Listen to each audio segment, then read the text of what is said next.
Olá! Começa agora mais um Tela Mackenzie, um programa que aborda temas do cotidiano que afetam a vida de qualquer ser humano. E no programa de hoje vamos falar sobre professores do ensino superior.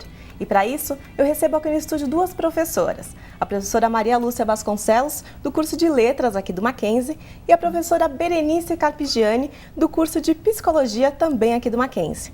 Professoras, quero muito agradecer a presença de vocês. Nós é que agradecemos. Professoras, eu já queria começar o programa realmente entrando nesse tema, né? Podem ficar à vontade para responder. Qual que é o perfil do professor do ensino superior que a gente tem, não só aqui no Mackenzie, mas de uma forma geral hoje? Tem um perfil adequado? Pode falar. Olha, é muito variado, não é? A universidade é múltipla e ela se completa. Então, nós temos professores com perfis muito diferentes. Nós temos professores que têm uma dedicação exclusiva à academia, toda a universidade é assim. Então, professores que são professores em tempo integral, professores de dedicação exclusiva, professores que não só ministram aulas, como pesquisam também, não é? Este é um dos perfis possíveis. Mas temos também um outro tipo de professor que é muito comum e muito importante na universidade, que é o professor que, com larga experiência na sua profissão, né, vem colaborar com a formação de novos profissionais. Então, a universidade é uma mescla de diferentes tipos de professores. Você quer complementar, professora? Eu percebo também uma situação, eu vejo assim que os professores estão chegando para dar aula em universidade também cada vez mais jovens, né?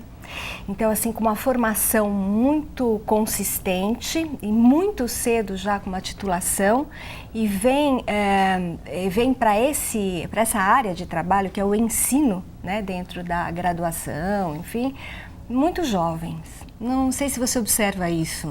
Eu acho que às vezes muito jovens, mas já titulados. Isso. Né? Porque parece que já existe uma consciência de que a carreira acadêmica, a carreira de professor universitário é uma carreira a ser conquistada, não é?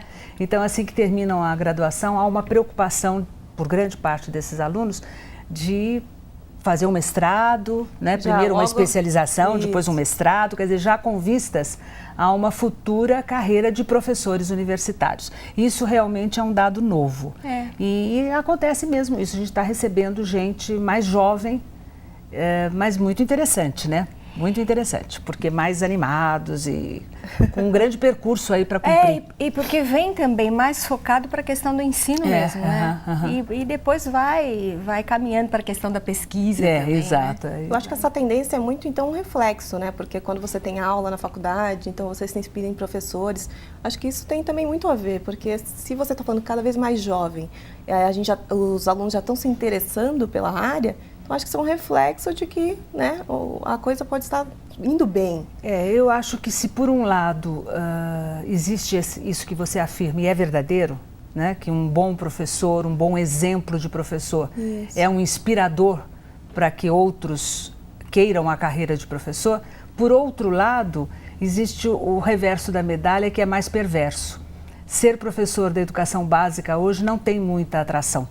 Então, o ensino superior, para aquele que é vocacionado, para aquele que se decidiu pela carreira de professor, o ensino superior parece mais atrativo e é.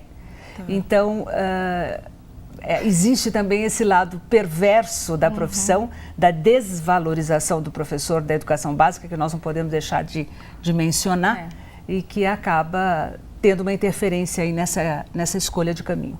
Aproveitando, então, o que a gente pode falar de pontos positivos e negativos da profissão, principalmente no ensino superior, já que você citou essa diferença da educação básica? Eu vejo mais pontos positivos do que negativos, né? Porque é uma profissão muito prazerosa, porque é uma profissão de relações humanas. Né? É uma profissão onde você se relaciona o tempo todo com o seu aluno numa atividade que é troca. Né? Você está sempre trocando com o seu aluno. Porque o professor do ensino superior é um professor que necessariamente tem que estar muito atualizado e o aluno é o primeiro a nos provocar para que a gente se mantenha atualizado, né? E tem que ser uma pessoa que goste do diálogo, porque não dá para você trabalhar com jovens e adultos sem dialogar, não é verdade? Essa é a principal diferença, né? Então, eu acho uma profissão muito prazerosa, realmente muito gratificante. Ela responde muito bem porque ela É prazerosa, eu não sei achar outra palavra. É prazerosa porque é instigante. Quando o professor está diante do aluno na universidade, e aí vale ressaltar também que a gente está recebendo um aluno que vem com muita informação, um aluno plugado no mundo, que também retira o professor para universos cada dia mais intrigantes e cada dia com uma novidade nova. Então, o professor universitário, um pré-requisito é vontade de aprender. O professor universitário ele precisa ter vontade de aprender, tanto para fazer suas pesquisas, quanto para estar se renovando junto a essa população, que é uma população extremamente viva e ligada aí à modernidade, né? Então, esse é um ponto positivo importante. Quer dizer, o professor universitário, ele tem no campo da sua vocação a condição de se renovar permanentemente. É verdade. Né? E isso é muito rico no cotidiano. A gente falou do professor mais novo, né, que está chegando, mas a hora que eu falei, eu me lembrei também da importância dos professores antigos dentro da instituição, né? O quanto isto também é um papel importante dentro da universidade, como ele deve ser reconhecido, como ele deve ser valorizado. Mas você sabe, né? Bere, eu costumo dizer para os meus alunos que uma das grandes vantagens dessa profissão, dessa nossa profissão, é exatamente nós podermos envelhecer com respeito. Isso. Porque o que significa para o nosso aluno ter um professor mais velho? Significa ter um professor mais experiente. Isso. Em raras profissões, a experiência é tão valorizada como na profissão de professor. Exatamente. Eu acho que esse é um dos pontos positivos da nossa profissão que deve ser bastante considerado. E negativos? Alguma coisa tem que ter. Negativos. Vamos ver o que é negativo. Vamos lá. Difícil, né? Para quem está a vida inteira nessa profissão, eu acho difícil achar um ponto negativo. Vamos falar genericamente, talvez, quando um professor tem que se deslocar, se dividir em vários empregos para perfazer um salário. Eu estou falando genericamente, não é o meu caso, mas há professores que trabalham em 3, 4 instituições, né, colocando esse trânsito desta cidade entre uma instituição e outra. Então isso eu acho complicado, que dá uma carga horária pesadíssima de aula. Às vezes, juntando essas instituições todas, 50 aulas semanais, coisas assim muito difíceis. Né? Então isso eu acho que em alguns casos é um ponto muito negativo, não é? E talvez seja o principal, né? Porque por detrás disso tem toda a condição do professor de maneira geral, acho que no nosso país, né? Eu acho que você traz o ponto primordial, mas é um ponto que por detrás dele tem muita coisa para a gente observar. Por que acontece isso? Até pelos salários baixos, Por que acontece isso? A gente cai na questão do salário, a gente cai na questão das ideologias de ensino, né? A gente tem muita coisa por trás disso, mas eu acho que você aponta o emergente principal. Um professor distribuído em diversas instituições, enfim, e com uma sobrecarga muito grande. Ora, para uma pessoa abraçar a profissão de professor universitário, ele precisa ter tempo para estudar. Ele precisa ter tempo para refletir, ele precisa ter tempo para escrever, ele precisa ter tempo para produzir, né? E às vezes esse cotidiano, né, duro e distribuído e tempo para planejar suas aulas, né? Planejar a aula. Porque as aulas, não adianta você ter 50 anos de experiência. Os alunos mudam, não é? A época nos faz a cada dia conhecer novas coisas, novos recursos, e nós temos que estar planejando as nossas aulas com a mesma frequência que se planejava no início da carreira. Então, o professor tem que planejar. O professor trabalha antes, durante e depois da aula. Exato, E quando ele dá muita aula, e quando ele está preso no trânsito, correndo de um lado para o outro, ele está roubando tempo de estudo e de planejamento. Exatamente. Vocês falaram em estudar, né? Que o professor tem que ter tempo para estudar, para escrever, para se dedicar. A gente tem um evento, né, que é o Diálogos. Eu queria que vocês falassem um pouquinho da participação de vocês. O que é o Diálogos, né, aqui no Mackenzie? Olha, essa é uma iniciativa bastante interessante da universidade, que é de um setor específico, que é o apoio docente, não é? Que oferece aos professores, veja bem, eu disse oferece, O professor faz de acordo com a sua possibilidade e o seu interesse, que isso para mim é fundamental. Então a universidade oferece a possibilidade de um grupo de professores participar de uma determinada situação de ensino-aprendizagem, onde ele vai refletir sobre a sua própria prática, vai debater as teorias que são trazidas pelos professores que estarão ministrando essas aulas e fundamentalmente, repensando o seu fazer diário em sala de aula.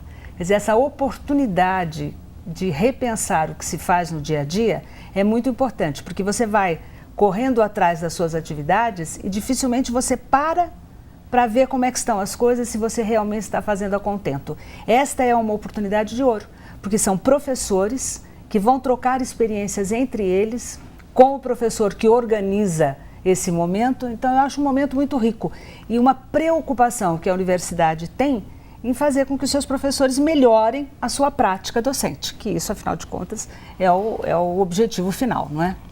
E uma das características do professor universitário, conforme você falou no começo, que eu acho que vem ao encontro da iniciativa desse projeto, é assim, a gente observa o quanto o professor tem necessidade de falar, o quanto o professor tem necessidade de trocar, de ouvir seu colega, de conversar sobre as suas dificuldades ou sobre as suas ideias. E às vezes, no cotidiano ali, isso fica complicado, fica diluído esse desejo. Então, criar um espaço, oferecer, convidar, dizer assim, olha, estamos oferecendo isso aqui, vem aqui conversar sobre o que é o aluno na contemporaneidade, como é que estão as didáticas, enfim, vem aqui conversar, trocar com a gente. Isso é um espaço que faz parte do desejo do professor e da necessidade dele também, né? Professora, a gente vai fazer uma pausa, daqui a pouco a gente volta a falar sobre o assunto. E você não saia daí, daqui a pouco a gente volta com mais Tela Mackenzie.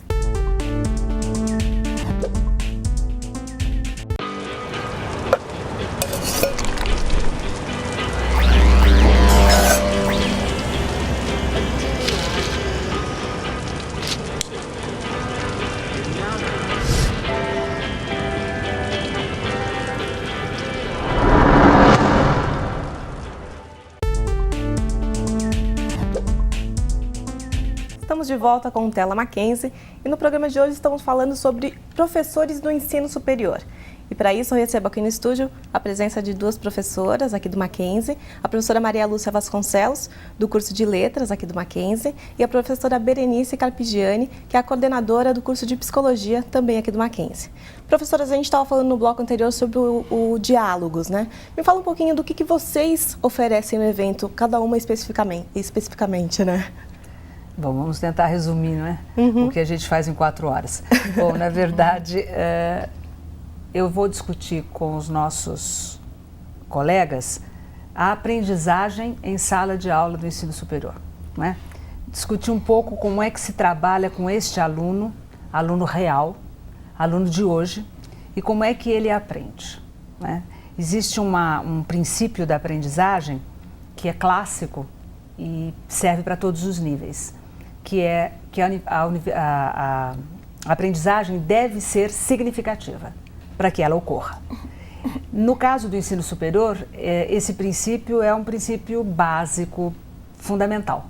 Não há como você levar o seu aluno a aprender se ele não perceber qual a significação disso que você está propondo para ele, não é? E acoplado a este princípio, que é uma máxima, que eu reputo uma máxima de ouro, né? É a questão de você dialogar com este aluno. Trazer para a sala de aula e aproveitar em sala de aula do ensino superior as experiências por eles vividas. Porque a aprendizagem se dá no mundo real.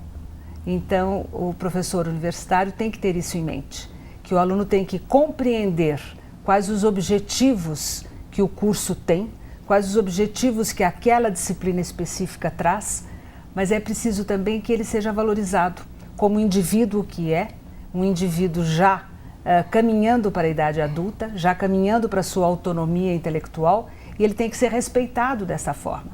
Nós temos que mudar a forma de tratar o nosso aluno, que não é mais um jovem próximo da adolescência, ainda que eles estejam chegando na universidade cada vez mais jovens, mas eles estão se caminhando daqui para frente para a idade adulta. Eles estão vindo para assumir uma profissão, né? E depois para assumir uma posição no mercado de trabalho, na sociedade, onde a gente espera que eles cheguem a fazer a diferença. Então é uma nova maneira de relacionamento professor-aluno. E aí eu dou o gancho para o que a Berenice faz no nosso curso, porque ela trata especificamente do relacionamento. Eu fico mais na questão didática, vou trabalhar a questão toda do planejar, de como planejar, o que fazer, né, e a forma como a gente deve conduzir, porque o professor é o maestro nessa situação, como a gente deve conduzir, né, as nossas aulas, os nossos encontros, para fazer desses momentos produtivos para o aluno, né, onde ele efetivamente venha a aprender, porque é para isso que nós estamos aqui, não é verdade? E é interessante porque as coisas vão se ligando mesmo, né?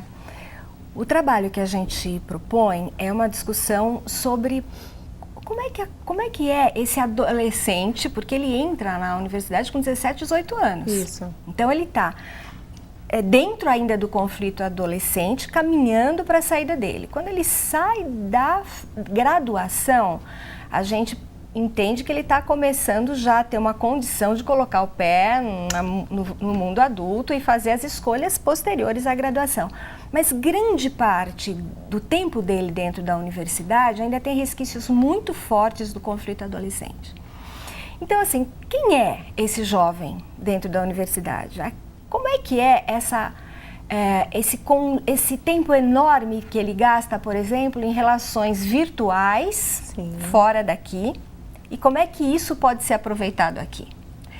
Como é que é esse jovem que vem extremamente bem informado, sabendo buscar informações, inteligente, cognitivamente pronto para pensar abstratamente, ou seja, o que caracteriza o pensamento adulto é o pensamento abstrato, com uma capacidade de fazer relações de informações muito grande, mas que vem com um comportamento muito regredido, muitas vezes infantilizado, enfim, né? Como é que a gente, enquanto professor universitário, organiza isso? Dentro da sala de aula, como é que é esse aluno que vem com todo esse potencial intelectual, né, cognitivo, mas que ainda está muito vinculado ao grupo, muito preso ao que a gente chama em psicologia de princípio do prazer. Tá difícil para ele retardar um pouco o que ele deseja para fazer um planejamento, de como é que ele estuda, de como é que ele se disciplina, né, de uma forma bacana, para ser livre, para pensar de uma forma organizada, né? Então, a gente discutiu o aluno, o universo psicológico desse aluno universitário. Quanto mais a gente conhece isso, melhor a gente vai criar estratégias, né? A pedagogia oferece aí uma quantidade enorme de possibilidades de estratégias, de metodologias de trabalho em sala de aula, enfim. Mas para isso a gente precisa conhecer o mundo mental desse aluno de uma forma ampla, para a gente entender o quanto ele pode se compromissar com a sala de aula, ligando um pouco os aspectos emocionais que ele está vivenciando nesse momento da vida dele e as potencialidades intelectuais, né? E os professores já realmente se deram conta que isso é essencial em sala de aula? O que vocês veem assim no cenário? Você tem todo tipo de professor, não é? E todo tipo de dificuldade, de maneira de reagir às dificuldades que vão aparecendo no dia a dia de sala de aula. Então, não existe assim, momentos de inquietação, né? Há momentos em que o professor está diante de uma situação mais conflituosa, que para ele é mais difícil lidar. Há momentos de calmaria, porque você sabe, você tem turmas muito heterogêneas. Você não pode comparar duas turmas diferentes. A turma deste semestre é completamente diferente do semestre passado e será diferente do próximo. Então, há momentos em que o professor realmente tem um instrumental que ele sente que dá conta. E há momentos em que ele não tem. E ele fala, meu Deus, sabe, tudo que eu tenho feito aqui não está funcionando, não é? Então, é normal, como eu disse lá atrás, é uma profissão de relações humanas, né? E as relações humanas são assim, não é? Elas nos surpreendem, felizmente. Felizmente, porque essa é uma das grandes riquezas da nossa profissão, não é? Ela é uma profissão que afasta por completo a mesmice. Você não dá 2 aulas iguais na sua vida, né? Então, o professor às vezes está numa situação de conforto e segurança, dando conta muito bem daquilo que lhe é apresentado, e há momentos em que ele fala, nossa, eu pensei que eu já tivesse visto tudo. Eu achei que tinha resposta para todas as situações e vi que não tenho. E aí ele vai buscar realmente refletir e trocar e querer conhecer alternativas novas. Então, eu acho que as coisas funcionam assim, são dinâmicas, não é? E aí talvez a saída seja isso, conhecer melhor o universo daquela turma. Heterogênea, diferente. A gente falou dessas salas, são muito diferentes, as exigências são diferentes. Mas e quanto ao mercado? Os professores, eles também têm essa preocupação de diversificar. Quando eu digo diversificar, o que eu quero dizer com isso? É estar preparado, porque você falou que cada vez mais os professores chegam mais novos. Mas eles estão preparados para lidar com turmas tão heterogêneas e tão diferentes? Acho que a questão deles, da gente estar começando cada vez mais cedo dentro da situação de sala de aula como professor, não é talvez o ponto mais importante nessa questão. O que eu percebo é assim, o professor, ao iniciar o seu trabalho dentro de um curso, ele necessariamente precisa conhecer o projeto pedagógico do curso, né? O que vai instrumentalizá-lo para pensar o seu cotidiano, as suas estratégias dentro do curso e da disciplina que ele leciona. O que a gente entende é assim, que o mercado, de maneira geral, exige cada vez mais uma capacidade de articulação de conhecimentos, né? E não só reprodução de conhecimento. Então, isso é um ponto de partida importantíssimo. Se eu penso em mercado, eu preciso ter uma ideia de que o projeto daquele curso está instrumentalizando o aluno a fazer correlações entre as disciplinas e tal. Isso exige do professor uma visão de onde ele quer chegar com aquele aluno dentro daquele curso, dentro daquela formação, para embasar a entrada no mercado de trabalho de uma forma consistente. Então, o professor, junto com todas as suas outras tarefas, ele também tem que ter essa visão de qual é o perfil do profissional que ele quer que saia daquele curso nesse momento histórico. Né? Porque às vezes o mercado pede uma coisa, a outra. Você não pode formar para o mercado, porque senão fica uma coisa muito utilitária. Muito utilitária, né? Muito assim, ideologicamente definida. Mas você tem que estar atento aos movimentos fora para você instrumentalizar esse aluno a pensar de formas dinâmicas conforme o mundo vai mudando, né? Agora, se existe um ponto que a universidade deveria se preocupar, com o qual ela deveria se preocupar, e que deveria ser assim o ponto presente na preocupação de todos os professores, seria em levar o aluno a ter uma autonomia para aprender sempre.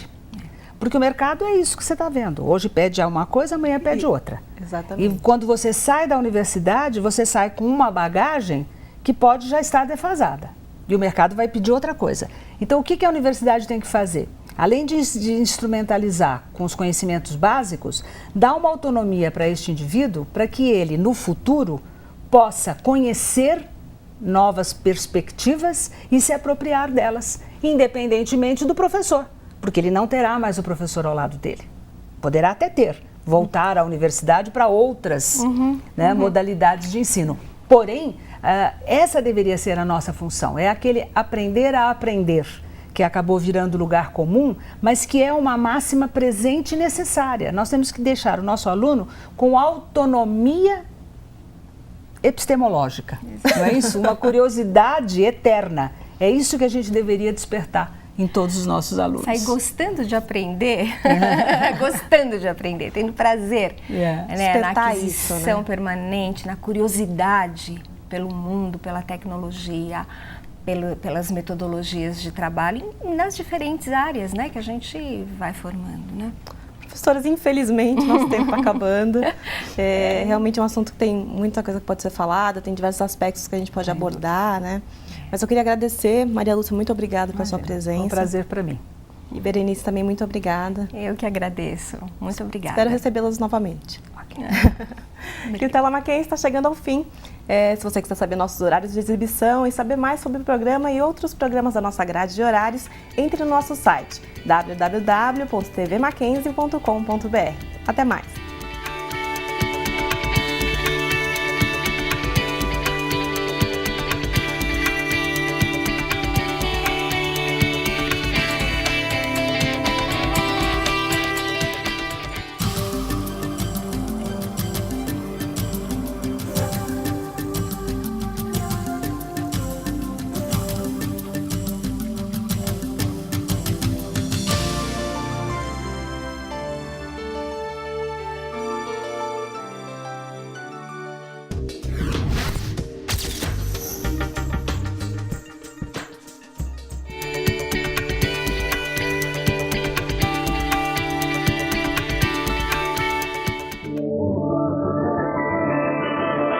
Na verdade, não são carros que são expostos aí.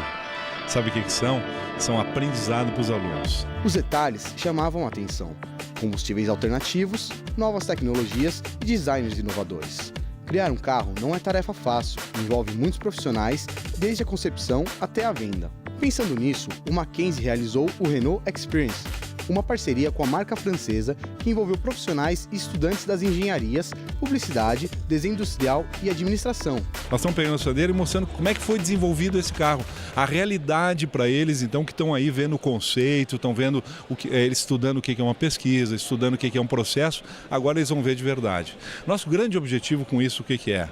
É uma aproximação com a universidade. A gente sabe que a universidade, tanto nós podemos contribuir, como a universidade pode contribuir para a Renault através de parceria e desenvolvimento de tecnologias. Os alunos puderam acompanhar palestras e debates com os diretores da Renault e professores do Mackenzie. Além disso, o contato direto com o produto e seus criadores é sempre muito bem-vindo.